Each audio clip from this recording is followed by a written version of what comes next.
Hello guys, welcome back. I'm going to show here how you actually start to fill a vector.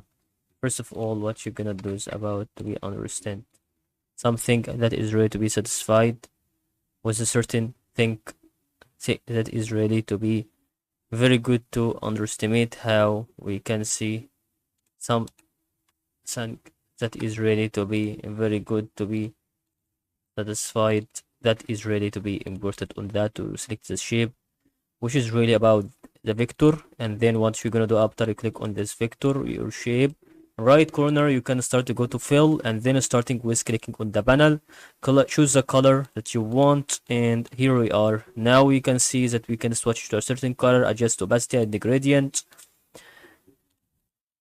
and we know actually the vector is really right here. To simplify, offset, or simplify it, you can add a certain vector like this, changing or filling it, and or that is all.